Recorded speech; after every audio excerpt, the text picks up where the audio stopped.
Hello, thank you for joining me. My name is Donavan from Salt of the Streets. We're here for another Breaking Points Super Special Edition. If you were here for my breakdown of the Vivek Ramaswamy interview with Breaking Points, then you may have seen that there was a request in the comments for me to do a breakdown of the Kyle Kulinski response that I referenced in that video as well. So that is what we are doing here today. It's going to be a rough one. I haven't watched this video yet. Colin hates Kyle Kulinski, but Colin said that it's not great. We'll see. I tend to believe him because I also generally can't stand Kyle Kulinski. So we will see where this goes. Like I said, I haven't watched this yet.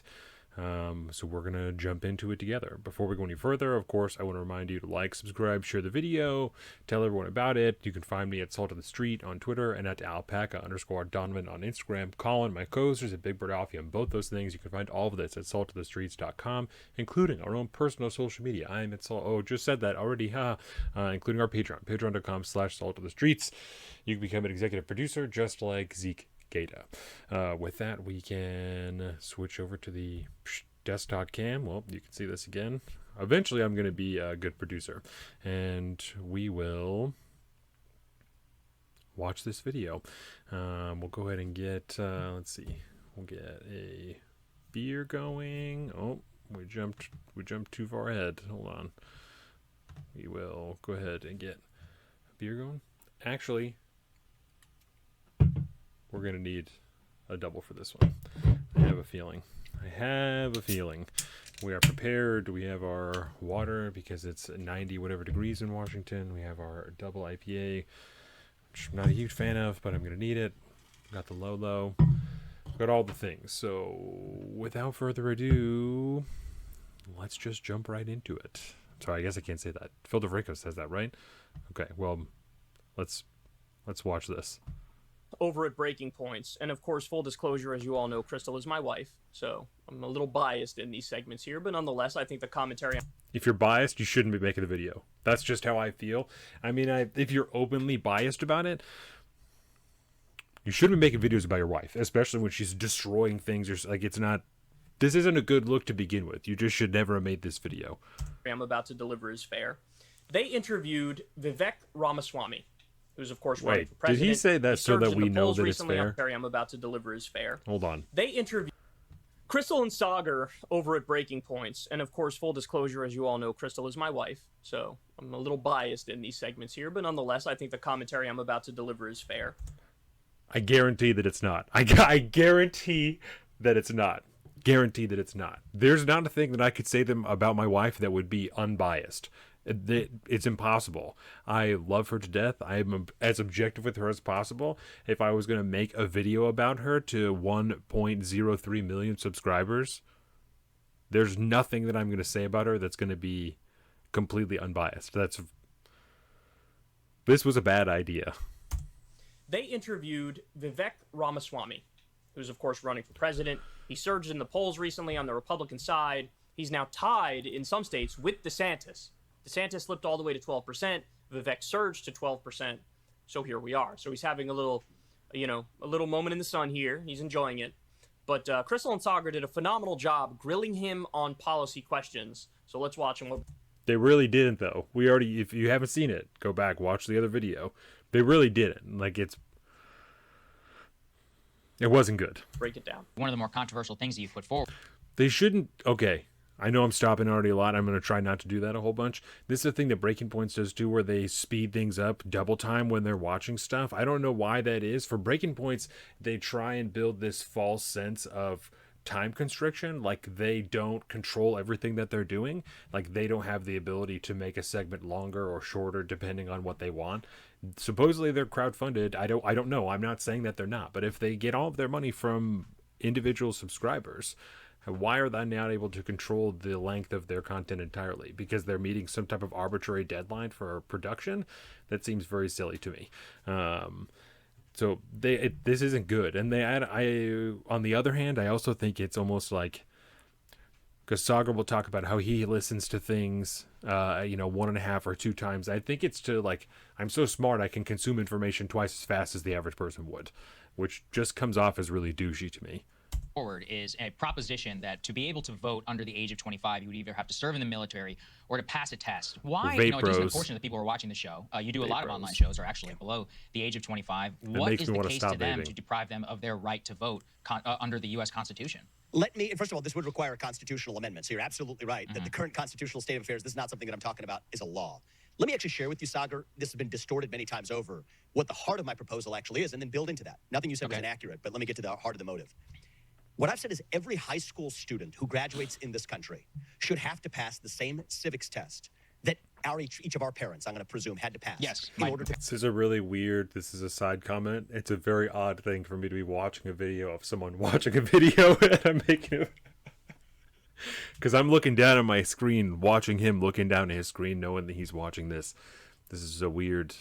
I don't like this thing that we're doing here. The internet's gone too far.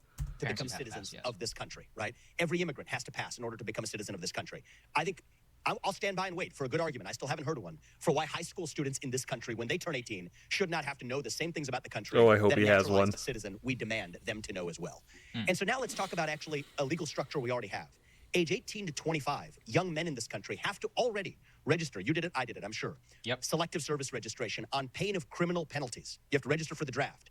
I've said that I would actually decriminalize that. I don't think that's the way we should do things in this country. But in return for decriminalizing the selective service mandate for men in the age of 18 to 25, I've said we need to instead tie civic privileges to civic duties, as our founding fathers envisioned. We live in a constitutional republic. That means something. It means our civic privileges come with civic duties attached to them. That's what our founding fathers envisioned. And that's part of what I think we need to revive. And so I've said that, yes, I believe that at least when you're age 18 to 25, that same window where we have selective service mandates today, you at least have to pass that same civics test that an immigrant has to pass, or else tests aren't for everybody. At least serve the country in some minimal way, military or first responder role. And I'll tell you what I expect to happen. Voting rates are very low in kids, in young people among the ages of 18 to 25. I think they will skyrocket once we actually make the act of voting mean something. And I think that's actually going to be an important part of our civic revival in our nation. Let me flip it around then. There's been a lot of discussion around Joe Biden's cognitive abilities. Should there be then a maximum age to vote and when people do lose their cognitive ability? Like if we're going to have some sort of test in place on the lower end, should we not have them in place on the higher end as well? So my view is this is not actually a vision for just applying it to young people. This is a vision of what I think should be a civic requirement for really every citizen, but we have to start somewhere. And so I don't believe in somebody who's 60 years old taking away something they've already exercised for all their life. But at some point, if Another thing, I know he hasn't said anything yet, but if you've looked at his face during this time, total personal interpretation, he looks like he already doesn't like Vivek. Like he's just waiting for an opportunity to fucking strike on him, you know? And that's fine if he doesn't like him, but for me, it adds more evidence to the biased nature of this take that not only is he trying to bolster his wife, he also doesn't like Vivek Ramaswamy and is going to try and attack his points, Vivek's points, through Crystal Ball's counterattacks to that, which is not a good place to start. If you want to destroy Vivek, Breaking Points isn't the place to start. if we agree that this is a good premise, that we want an educated citizenry that lives out its civic duties, feels that sense of civic duty as they go to the ballot box and live their life as citizens, then we're starting with a clean slate that ages into it, with people who age into being citizens first. That's the way I look at it. I'm just going to be real with you, Vivek. It seems to me like a way to get a group of voters that don't tend to vote very Republican out of the electorate. That's what it feels like to me. Of like a fancy, you've articulated very well. You know, it's very. Do you know why he likes it? He's shaking his head. Do you know why he likes it? Because he also doesn't have any principles and only sees things through party politics. They see things the exact same way. That's why he feels like, I've only seen this much. He hasn't even hardly said anything. I can tell. That's why. That's why he thinks that she destroyed him, is because they view things the exact same way. So when she makes a bullshit party politics point like this, well, it sounds like you're trying to break down a voting bloc that isn't going to vote for you. That's dog shit. Like civic-based, et cetera, use a lot of good language around it. But it seems very convenient that this group of voters is probably not going to vote for you or Donald Trump in very large numbers and are more likely to show up for Joe Biden. Crystal, let me see if I can convince you of my motivations. I understand. And You don't need to convince me. I'm just one voter. That's a reasonable, Chris, but just for fun. He's smiling. He knows he's caught. He's like, okay, yeah, that kind of is the idea. Look, this whole conversation that we're having here is crazy. It's crazy.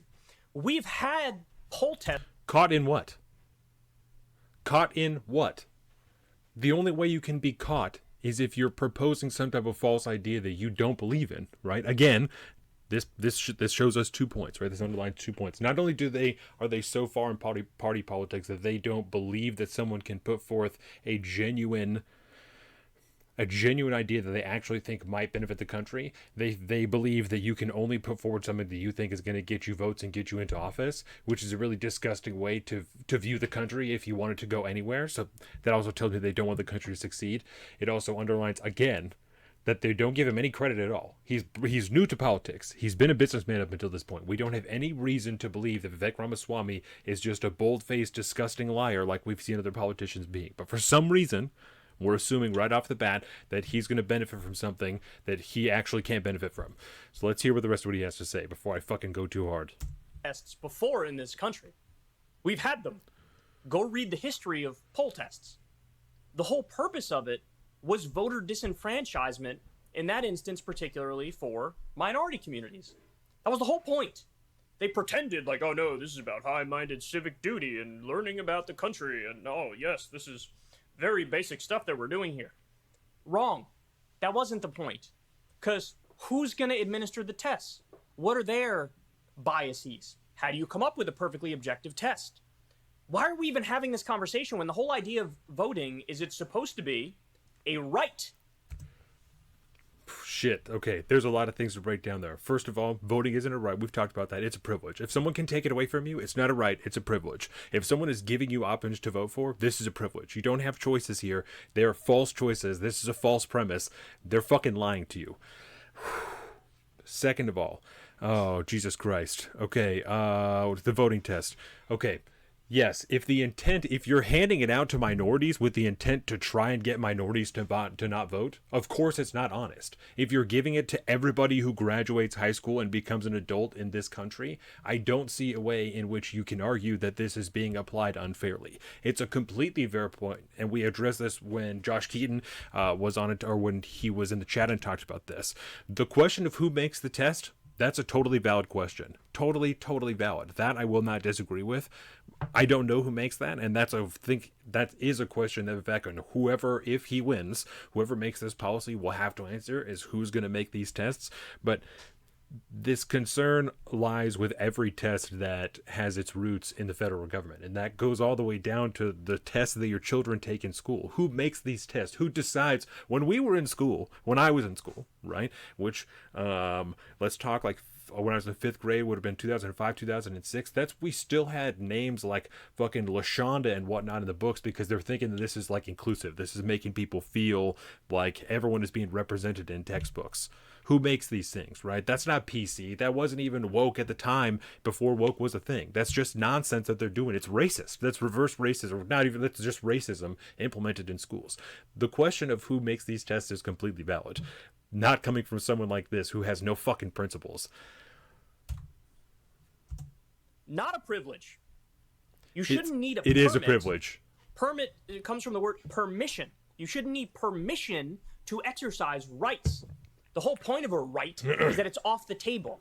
It's not subject to this kind of restriction and finagling that he's trying to do. But nonetheless, he's trying to do it. So now do guns. Now talk about guns, Kyle Kulinski. If we want to talk about rights and how people can't take them away from you, let's talk about guns. Right? If we want to talk about the horrible root of trying to disenfranchise minorities, do you guys know that the very first gun laws in this country were made with the intent to disarm black people who used to be slaves? Did you know that? That's the roots of gun control laws in America, is to disenfranchise minorities. What are we talking about here? Voting is a privilege. They had to give it to other people. Someone had to give it to you, right? If you were here, you could acquire a gun. No one can take that away from you unless they fucking kill you, which is what they did. They killed people in their houses, and they're still doing it today to take their guns from them. When you go to jail, if you go to jail for a felony, they take away your right to vote. They also take away your right to get a firearm, which is why this is a dog shit conversation, right? Which is why these conversations about what actual rights are so important, and why we talk about it on a show. It's, if he cares so much about these deeply held rights and how important these are, right? Now talk about guns. Because people, the individual right to personal defense through firearms is unquestionably one of the most vital rights any human being has ever had in the history of mankind. Because we've seen that the lack of that right, the removal of that right, the abdication of the responsibility to protect people has led to the death of millions and millions of people time and time again. We've seen it, right? What happens when people can't vote? What happens when you vote now? The same fucking thing. Let's hear out his endless rationalization here. Here's what I would say. First What I mean, fucking your vote doesn't matter. That's what I mean. That's what I mean by that. of all, if that were the case, I wouldn't say it now because I don't have an ability to change that in the election that I'm actually running in, right? Which To is the true. contrary, one of the things that I'm seeing in this campaign is more than any other candidate in either side, in either political party, I don't know if I already said this or not, but seeing him vape makes me want to stop vaping. we're going to college campuses. We're confronting people with diverse views We're going across to this college country, campuses. including young people. They are. It 40% just of the sounds funny, donors sped to up. my campaign, we have 70,000 plus donors already. 40% of them are first-time ever donors to the GOP, and many of them are actually young. And the reaction that I get when I go to college campuses with this idea, Crystal, is at first, yes, it does make people perk up a little bit. But when we talk through the justification and talk through the actual motive, I'm actually seeing something beautiful we haven't seen in this country in a long time, which is this notion of persuasion, actually. We treat people as though they're animals, that we're bean counters, and we say, well, you guys are the Democrat candidate. Do you know why that's happening? Before we fucking talk about this piece of shit, do you know why that's happening? Why I think they're getting positive responses? Because I believe that's true. It's because even when I was a child, I'm a young adult, right? I looked toward the future and it felt very hopeless. This country felt like it was already in the shitter. I had already seen the housing market collapse. I had already seen banks be bought back or, be saved by the federal government. We've seen this happen with multiple industries now.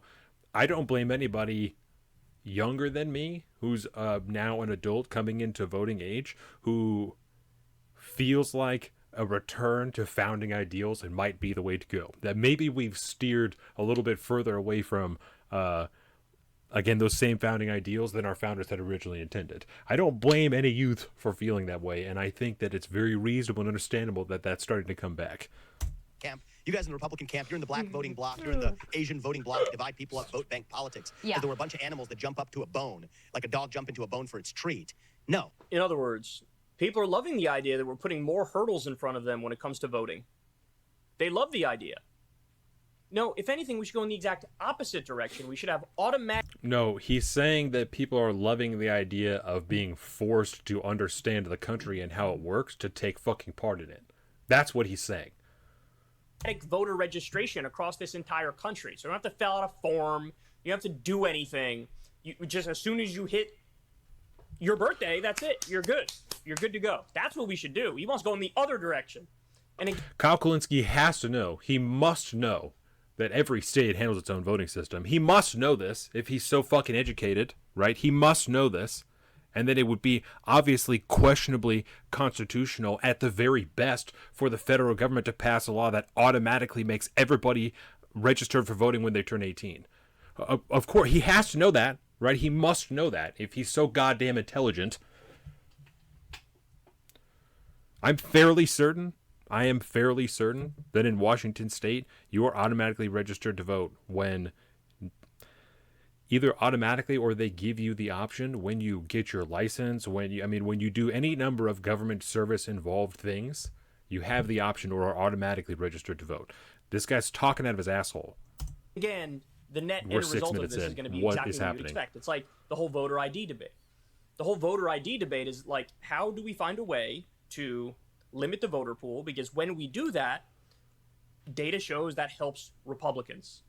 Now, you could say, well, that's a second-order consequence of what they're doing here. I think that's first and foremost in their mind. But even if I grant... Of course, that's some people's intention. Of course, there's also no question that we don't have a good read on the people in this country who... God, I hate that we even frame it this way. Again, we're talking 24, we're talking 2024, we're talking modern politics. We're not... There's no question that we don't have an accurate count on the people that actually are citizens of this country that are here and the people that aren't citizens that are here. The people who do have authorization legally to be here and the people that don't. In a lot of states, it's extremely, extremely easy to find a way to vote. I hate defending this system. It's not unreasonable to have these questions. I don't. We said it before, and we'll say it again. 2020 was not by any means the most secure and safe election that we've ever had. I am not saying that there is an overwhelming amount of voter fraud, that Donald Trump is actually the president. I'm not saying any of that type of stuff. I'm not saying that. I am telling you that there was a given amount of voter fraud. I do not believe that it would have swayed the election. It was not the most safe and secure. That's absolute dog shit. It's This guy he's lying to you, just like Breaking Points did. They're saying things that they think that they know sound good, but they also know are not true. Just like this national voter registration thing. That's dog shit. Grant you that, it's still a bad idea. We're citizens, and what distinguishes us as human beings from animals is that we can engage in open persuasion and discourse. And so, let me ask you a little bit about that. Now, this was his big argument. Let me see if I can change your mind on this, Crystal. So, like, persuasion, bro? Persuasion is like a good thing and stuff. You know what I'm saying? It's like, oh wow, I'm sure you changed Crystal's mind. Motivations, but I can prove it to you. I'm like but you. I believe that this is going to be right for the country. I'm like you. I'm looking at the data, looking at which party this would benefit, and Unlike you. But I'm just one person. People can make their own decision. But speaking of the discourse, They're both smarmy, both of them, the two of them, the married couple. They both are. That's another thing they have in common. They're both fucking gross, dishonest, disgusting political actors. one thing that I wanted to ask you, I've listened to a lot of your interviews. I think you've gotten a lot of attraction online. You're coming up in the polls. Like, I think people really need to pay attention to what you're saying. Look at how this video has 27 likes. The Breaking Points video he's watching has 27 likes. And when you talk about people who are concerned with climate, you call them climatists, you call them climate cultists. Let's just put some of these news stories up on the screen here. You've got record high temperatures that are causing increasing death in Arizona. You've got workers who are dying from heat exhaustion. You've got people who are being choked by wildfire smoke from Canada. This is so true. Vivek Ramaswamy likes to do this almost like this Obama-esque language about we have to come together. We're all Americans. Let's not look at the differences. Let's look at the similarities. He says a bunch of stuff like that. But then in the next breath, he's like, we have climatists. He considers them like cultists.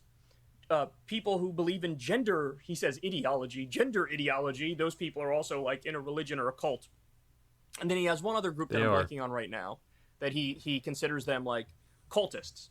So at the same time, he's like, we need to come together. We need to, not look at the differences, look at the similarities. In the very next breath, he's like, and by the way, all these people who disagree with me, they're idiots and they're in a cult, and we need to call that out. And it's like you have to pick one or the other. You can't do both of those spiels.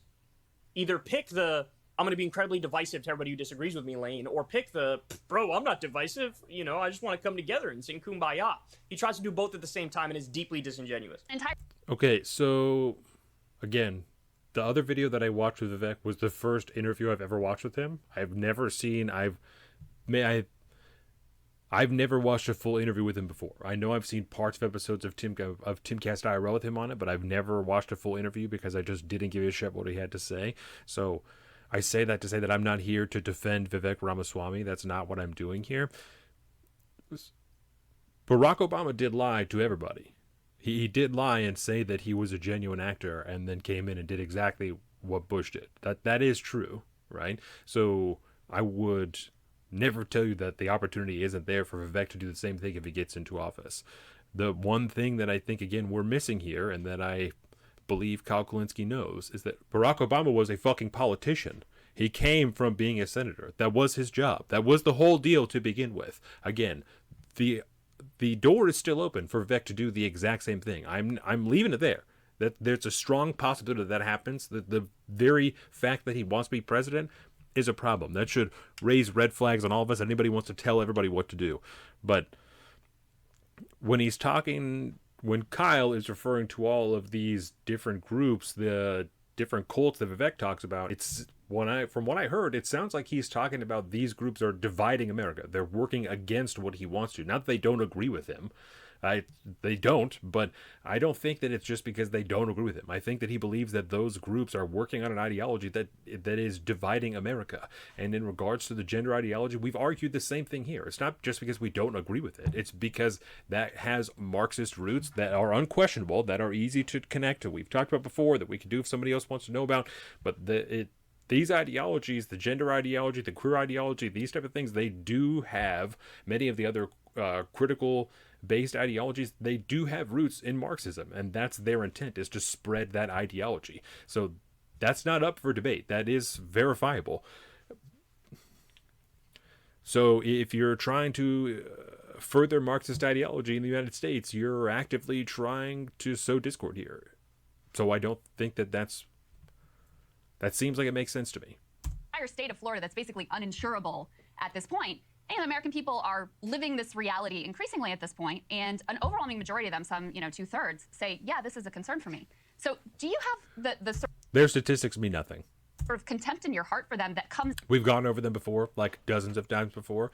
They use these bullshit polls that have like 1,000 people that respond, and they're like, oh, 2/3 of the country wants fucking $20 minimum wage. out in that language when you would describe them as climate cultists? I have no contempt in my heart, Crystal. I have He deep probably sympathy does. for people who are hungry for purpose and meaning and have relocated their desire for faith. I'll agree to the there. He faith probably in does have climate some contempt. instead. But why I shouldn't believe in facts. but I believe in what's facts. wrong with So this? we can Because talk- so I yeah, believe people it's are not tethered in experiencing this facts. in their own lives right now. So, Crystal, in any other context, if the trust the science crowd were persuaded by lived experience What do of you say about that? individuals of something that's actually a macro phenomenon, you would laugh Yeah. them off the stage as a bunch of rubes who weren't data driven. So Wait. The point from Crystal is that not only are people experiencing it anecdotally, the data also backs it up. So before we just had the data. Now there's the data and your anecdotal experience, your lived experience lives up to what the data is showing. That's the point. That was a very weaselly dodge because he knew what she was saying. I've got some If you're data open that I to can put up talking on the screen. Go ahead and put the next, and then I'm I want happy to to hear talk from data. you. Go ahead and Yeah. put the next pieces up on the screen. We've Yo, got some- hey, your homeboy also has fucking data that she declines. So what are we talking about dodging? Like, he offers to have this discussion. He's like, if you want to talk data, let's fucking talk data. And she's like, oh, I'm not here to do that. We'll watch because she does that. We talked about it in the other video that we did. If you want to talk about dodging fucking questions. record lows in terms of Antarctic wonder if he sea mentions ice that. extent. We've got ocean temperatures that are smashing seasonal records. We had just the hottest June on record. I think it might be The helpful for me to lay out my views, Crystal, because I think you're saying things I agree with. Please stop hitting me. I'm bleeding. Stop hitting me. Because he's like, bro, I care about the facts. I care about the data. I don't care about this anecdotal experience. Crystal's like, all right, here's the data. He's like, oh shit, oh no. I mean, let me talk, bro. Can I talk, bro? Can I give my views, bro? Do you mean in the fucking interview that he's doing? What are we talking about? What are we doing here? It's crazy that he wants to talk, that Vivek wants to respond to the question that she's asking him. That's a ridiculous thing for him to expect in a fucking interview that they invited him for. What kind of breakdown, what kind of destruction is this? Tell me what I'm getting wrong here, and He also said he has data that she declines to take. She doesn't want to hear it. why this is not something that people should be concerned about, and why they're in a cult if they are concerned about it. Sure. So let me lay out some hard facts, both about my views and facts on the ground. Okay. Sure. Are global surface temperatures going up? Yes. Is that likely due to man-made causes? Yes. Is that an existential threat to humanity? There is no evidence to support that. There absolutely positively is. And it's not even a close call. Increased drought, increased famine. That alone is bad. Potential wars over water, places in the world becoming uninhabitable. Massive shocks to the global economy and the food supply. An increase in extreme weather events. What are you talking about?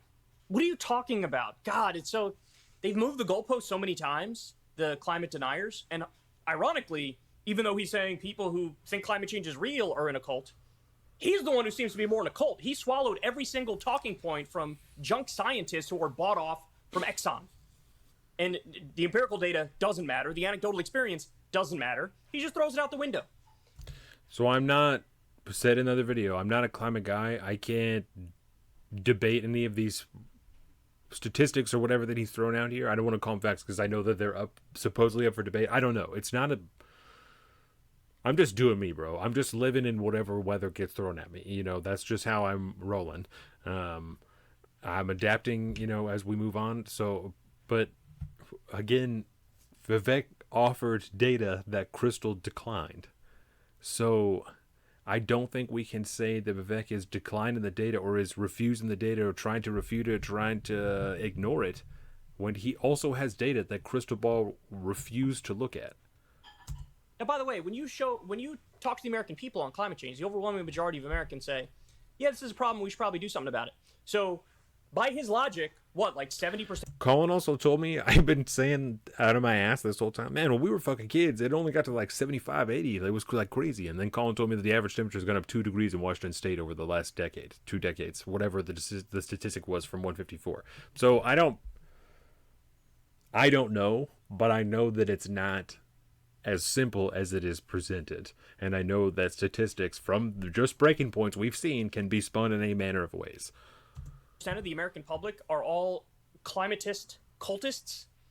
No, they're regular people who who are kind of confused. He's not talking about regular people. He's talking about the people who are telling you that you need to stop using a gas stove and that you have to drive an electric car and are not willing to acknowledge any of the issues that come with that green doctrine. That's what Vivek is talking about. He isn't talking about regular everyday people that are trying to reduce their plastic use and are fine with paper straws or whatever anybody else is doing, right? That's not what Vivek is talking about. He's talking about, again, the people who are trying to make you drastically change your life while they don't change theirs at all. Or trying to get you to do things that aren't going to actually make a difference in the overall carbon consumption, carbon output, whatever you want to call it, green status of the planet. That's what he's talking about. Convinced, and they're like, hey, we should do something about this. They're not all like Greenpeace activists with septum rings and pink hair who are like blowing up pipelines or whatever. God, he's so No, they're just gluing their hands to fucking paintings and shit. So disingenuous. Oh my God. 8 times as many people die of cold temperatures rather than warm ones. This is one of those claims where afterwards I'm going to look it up and it's going to be totally wrong or completely misstated. But by the way, even if it's not, this is an important point. There's a reason why we now call it climate change and not global warming, because climate change is a more accurate term. The trend in global temperatures has gone up. There's no denying that whatsoever. But you also have an increase in extreme weather events on both sides of the spectrum. So to give you an example, there's also no denying that at some point the term global warming just happened to not fit their talking points anymore. The way that the jet stream works and the way that the ocean water in this the guy Atlantic doesn't fucking Ocean know is about. circulated. We're going to talk about this soon too. Kyle Kulinski's a meteorologist now. That's what we're to understand. Is he's a political expert and a meteorologist at the same time. Did you guys know that? Story that just came out on it. That is now slowing, and eventually scientists say this is going to grind to a halt. We're not going to have the same circulation pattern. And when you do that, England and like the Northern European area, the UK, that whole area is going to experience a deep freeze. A deep freeze. But that is directly because of climate change. Directly because of it. And it's because of, even though the pattern is clearly warming over time, that leads to all these issues on both sides of the spectrum in the extreme. I don't fucking know. So Who cares? He's just, it's like he's smart enough to know Who cares? this. He's smart enough to know this, but he's the one who's got his talking points, and he refuses. He holds this position as like it's an axiomatic truth, and like it's a tautology, but it's not, and you're wrong, and it's actually dangerous, the talking points you're spewing. Today is more covered by green surface area than it was even a century ago, because Look how carbon mad dioxide he's getting. is plant food. Plants actually here we grow go. in slightly Yeah. warmer climates. So actually, climate change is good. I've heard this one before. These are all the talking points. Guys, did you know the same scientists today who do the Carbon dioxide is plant food. climate change denialism stuff are the same scientists? I believe the name of the group is the Heartland Institute. You know what's science? Photosynthesis. These are the same guys who sat in front of Congress and said with a straight face, smoking cigarettes doesn't cause lung cancer. It's the same people. A bunch of the same people are now saying, bro, climate change, maybe it's like a good thing or something, or maybe it's not even man-made and stuff, bro. Same people. And he's regurgitating those talking points. The climate disaster relief. I love that people who are more educated and intelligent, more educated, because I don't know as Morty is, more educated than Kyle Kulinski are all bros. They all talk like this, and it's just doing this, bro. This guy's a fucking douche. Death rate is down by 98% over the last century, directly attributable to more abundant and plentiful access and use of fossil fuels. So I want to be really clear about my view. This is not does climate change exist or not? It's the wrong framing of the question. He's not wrong. He's not wrong. He's not wrong. Do you know how you charge all the shit that's electric? Fucking fossil fuels, you dumb bitch. You dumb fuck.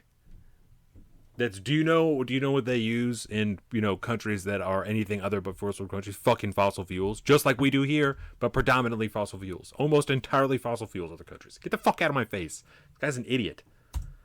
What impacts human prosperity, human flourishing, in a world in which there are net positive and net negative effects of climate, but also net positive and net negative effects of the use of fossil fuels? I also find it to be a mystery, and it's a mystery maybe you can help me solve, Crystal. Why is it that many of the people who are the staunchest opponents to carbon emissions are Vivek's also among the too. staunchest opponents to hydroelectric energy or to nuclear energy? I think that suggests there's something else going on.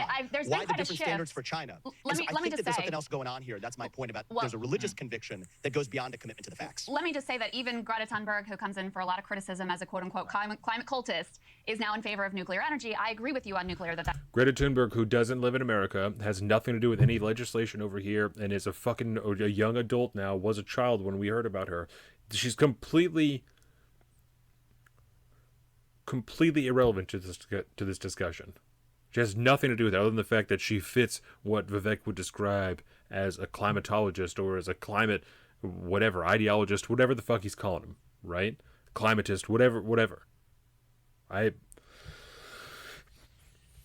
But did you notice, at least thus far, we'll leave it open, Kyle Kulinski didn't have anything to say about the people, like in Washington State that we've discussed many times, who turn their backs on hydroelectric energy, who turn their backs on nuclear energy, who turn their backs... I mean, what are we doing here? What are we talking about, right? If he doesn't address this, it's a dishonest take. And if he says anything other than that, if he tries to deny it, it's a lie. Because we've talked about it a ton of times on the show. It happens here in this state. They don't consider hydroelectric energy a green energy. What are we doing here? That should be more of a push, by the way. If you want to stick to Greta, I actually respect Greta for one thing. She's honest. She says it's not just about the climate. It's about social justice. It's about climate justice. It's about equity. So these are things that at least she is actually an honest if you're statement living of in what the a movement poor- stands Which for. seems to be what he's talking about when he says climatist. Also, the idea that if we move to a green and renewable economy and we use that sort of technology for our energy, the idea And the economy that that's a fails. drain on the economy and that'll hurt us and that'll lead to less prosperity, nothing can be further from the truth. There's a great argument from an economic perspective that we're trying to get the patents on the next generation of energy and technology. And that if we do that, there's a tremendous amount of money to be made. There's a tremendous number of jobs to be created by leaning into wind. Yeah, because the federal government of the United States has just a huge track record of only making jobs in America, right? We've never made any type of deals with other countries that have immediately shipped millions of jobs out of here to other countries. Never. We've never done that before. So we have every reason to believe and trust in the federal government that believes in this green shit, right, that they're pushing. We have every reason to believe that they're telling the truth, but not the people who don't agree with me. They're all lying. Oh, isn't that the same claim that he made about Vivek? That's really interesting that happened.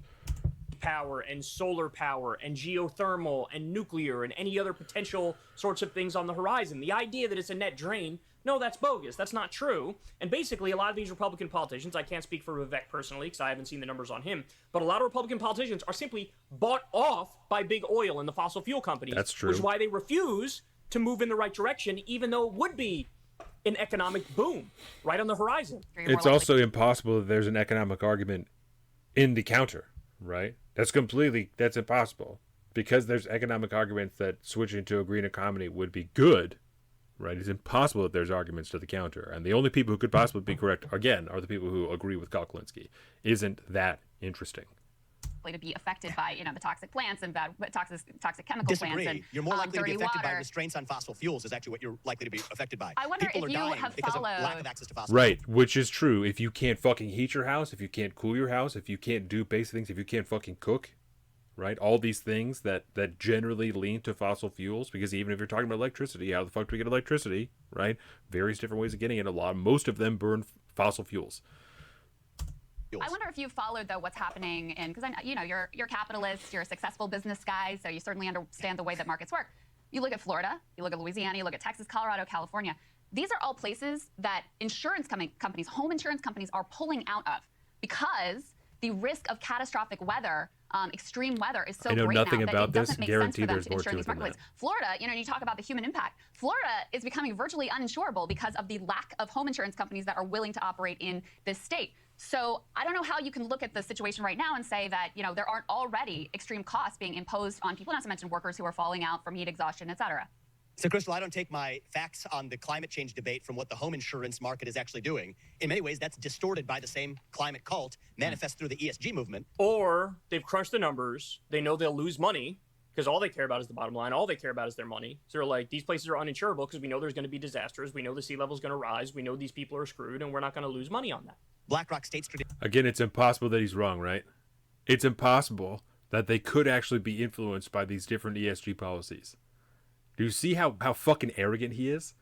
how there's no possibility that he's right about or that he's wrong about any of these things. All these things that are still very much up for debate. Isn't that interesting? In Vanguard are effectively requiring them to behave that way. Why are they doing it? It's because CalPERS, State of New York, and large pension funds have said they won't invest with the large asset managers unless they're signatories of the Climate Action 100+ network. But That's let me say on that $68 trillion. too. So I've written books about this. We can go into as much depth as you want. I know you have, but you do know. I mean, on the ESG thing, I have my own critique of ESG. That is greenwashing. That none of these companies care about the environment or climate or whatever.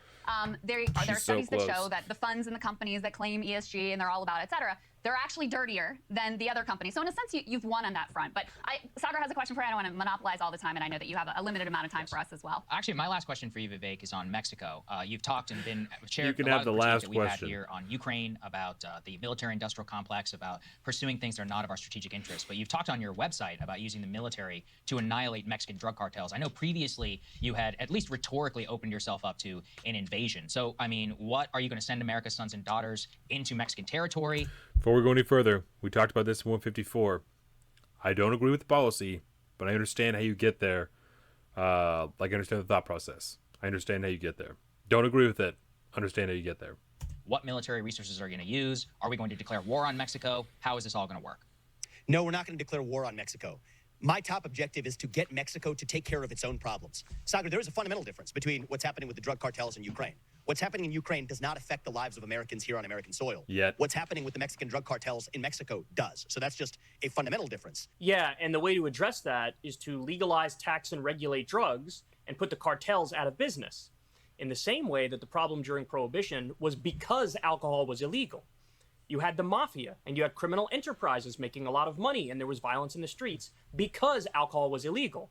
When you legalized, taxed, and regulated alcohol, all of a sudden, the extreme social ills around alcohol, the worst ones, the criminality, was reduced massively. Yes, you still had some people who are alcoholics, who are addicted to it. That's called the price of freedom. By the same token, same thing with drugs. You could open a rehabilitation centers and try to help people if they have problems, but the real answer is legalize, tax, and regulate drugs to put the drug cartels out of business, which is something you wouldn't entertain even at all, even a little bit. You'd rather do a military solution, even though we've been waging, what's it called? A war on drugs for decades now, and we have dick to show for it. We've wasted trillions of... It's because the war on drugs was never actually a war on drugs. This guy's an idiot. Let's start here. I don't disagree with him on the legalized shit. Taxation is theft, so he's an asshole about that. But I don't disagree with him about decriminalizing. I don't know that it's going to end the cartels. I don't think that that's going to do it. I think they're going to find different ways to make money. They're not going to just crumble up and die. That's silly. That's a ignorant,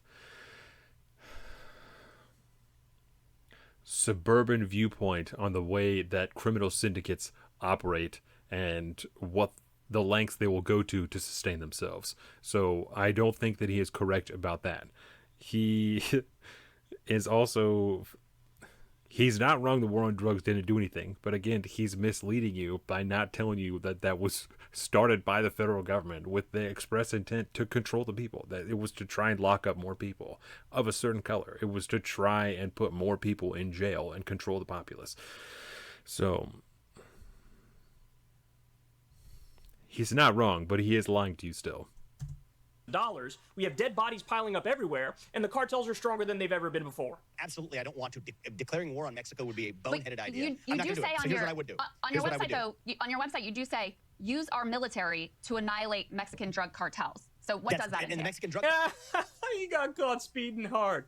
I wouldn't do that. That's a boneheaded idea. Well, here's your direct quote where it says... He already said he would do that. We should do that. Oh, Vivek. Oh, God. ...are as much of a threat to the sovereignty of Mexico. Again, you see the way that he tried to deceive you? The exact quote the quote that they read said that they're going to use... Vivek wants to use the military to crush the cartels. The question they asked him was, is he going to declare war on Mexico? We never declared war in the Middle East. We spent an awful long goddamn time there, right? We never declared war in Vietnam. We spent an awful long time there.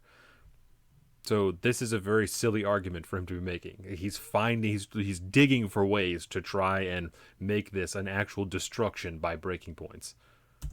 As they are to the United States. They're more of a threat to the sovereignty of Mexico. So here's what I would do. I've said that I would use... Here's what I would commit to doing. use our military to secure our own southern border. The wall has been insufficient. Cartel-financed tunnels built now underneath that wall. Trucks can drive through them. And then I would work with Mexico diplomatically to say that, listen up, for a tiny fraction of the amount we've already spent in Ukraine as of this date, we can help you solve your own problem and regain your sovereignty. There's a presidential election in Mexico. I think it's an important one in 2024 as well. Thankfully, AMLO is going to be out. Hopefully, new leadership. What's AMLO's approval rating? It's like 60, 70%, something like that. He's like, oh, this guy sucks, man. Yeah, because he does some based things for the middle class and the poor in Mexico. Embraces now. Because he has bad policy or policy that poorly affects American people. Well, isn't that interesting? Maybe the effects that the policies have on America might matter here. Maybe a little bit. Not the hugs, not bullets strategy that he has. I think it's been a mistake. I want to actually help Mexico solve its own problem because that will help us. But as a backstop. Yeah, he wants to help so much that he's threatening to militarily invade them, even though they said piss off. Yeah, he cares so deeply about Mexicans. I know. Don't solve the problem, then we're going to have to solve cares our about own America. problem. And that's the way I expect this to end. Mexico will solve its own problem. Wait, but what does that mean? What does that mean? It's so interesting. He's finding ways to try and make Vivek wrong. What Vivek is saying is that it's so weird. He's prioritizing America, right? That's the whole deal. Is America first? He said he wants to take over the MAGA movement. He wants to take that torch, right? So he cares about America. For America to prosper, we need to not be dealing with the bullshit that comes from Mexico or any other country. We also need them to be self-sustaining so that we're not continuously dumping money into their economy. That's like a very basic argument. I feel like a junior high debate student could make that argument, and it wouldn't be hard. I've been smoking and drinking the whole time we've been sitting here. So it's not like I'm even on, my fucking game. He's finding ways to lie to you. Kyle Kulinski is finding ways to deceive you. He is trying to dig for ways that Vivek is wrong. And when he can't find them, he's twisting his words around. He's using completely different sentences and different questions to say that he's lying when that's what Kyle Kulinski is doing. It's a very odd and underhanded tactic. Are we talking about drone strikes on cartels in Mexico? Are we talking about cruise missiles? Are we talking about boots on the ground? If Mexico says we're not working with you... It means we have military on our own border, and there are a series of steps we can take. Turn off foreign aid of any kind to Mexico or Central America until our border crisis is solved. There's a series of steps to take, and I'm convinced that we will never get to the place of actually having to use war of any kind in Mexico. But at the same time, we have to demonstrate our strength to make sure that Mexico is taking care of its problem in a way that AMLO is absolutely not doing. America do need to be strong as fuck. I just want to get a really clear answer. Is there any scenario under which you would use the U.S. military against Mexico's wishes to go into their country and drop bombs, drone strike, or whatever cartels? I will not rule out that we would. I would not rule out that we have to use that we may treat Mexican drug cartels in the way we treated ISIS as terrorists in another country that are posing real risk to Americans, and the risk to Americans is even greater from the Mexican drug cartels than it was from ISIS. That's what I'll say. He admitted it. Credit to them for pushing him over and over and over and over, and he finally said it. Look, I wouldn't rule out military action. Okay. All right, we got you. You're on the record now. We appreciate it. I'd love to see a poll on what percentage of Americans agree with that. Are we talking about 20% is the high number? Is it less? Is it 8%? What are we talking about here? Whatever Trump's base credit is. to them. They kept pushing him. Give or take 5. He said it, and now we know. And that's a great moment. I don't feel like he broke. Like he was consistent about Vivek. He was consistent about what he said the entire time. He didn't answer their question yes or no, which again, he's trying to be the fucking president. But he didn't change what he said. Bro, war with Mexico? That's a boneheaded idea. I wouldn't do that. Okay, but you said here you do it.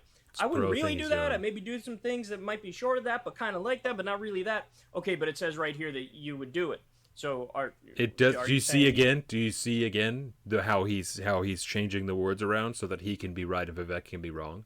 He's intentionally trying to deceive you because he doesn't have anything to stand on. It's not a principled take. It's not a correct take. It's not accurate. It's arrogant and ignorant and stupid. I love you guys too much. You do it? Yeah, I'd maybe do it. All right, thank you. We really appreciate that. Hey, y'all, do me a favor and like and subscribe. It helps out big time in the algorithm. That Click the bell as well. was terrible. Well, I really hope that you guys enjoyed this. Oh my God. Hey everybody, Colin here, co-host and producer for Salt of the Streets. If you all just witnessed what I just witnessed, I'll give you a little backstory. That was Donovan's brain officially melting down for the final time that day, because not only had he just made his way through a Kyle Kulinski reviewing his own wife's video, but also right at the end, he experienced what appeared to be a massive, massive technical issue. But as you all just saw, just like I just saw, the video looks great. He did a fantastic job. Shout out to you, Donavan, for killing this video. It was great. I was so thrilled to watch you suffer through it, and I hope everybody else got to enjoy that. And speaking of, shout out to Ramjag Boomdram 312 over on YouTube for suggesting that Donavan do this reaction video to a video he already reacted to. Either way, it was fantastic. I hope everybody liked it. If you did like it, please make sure to like, subscribe, follow. Be sure to follow us on our personal social medias. Donavan is at alpaca_Donavan and at Salt of the Street on Twitter. I am, of course, at Big Bird Offie on all the things. And, of course, you can find us at Salt of the Streets on Instagram, saltofthestreets.com, right here on YouTube at Salt of the Streets. And, of course, patreon.com/saltofthestreets. Go there so that you can help us make more, better content, become an executive producer on pieces of content just like this and every other piece of content we make, just like our executive producer Zeke right now. Shout out to you, Zeke. And for the rest of you, again, I hope you all enjoyed the video. I know I did. We'll be back to you soon, live right here on the Salt of the Streets YouTube page on August 26th for episode 155. Until then, watch right here on Salt of the Streets YouTube for more clips and videos just like this to keep dropping. And again, remember, go on with Patreon, patreon.com/saltofthestreets. We'll see you guys soon. Bye. Welcome to the Salt of the Streets, coming at you every week with this food for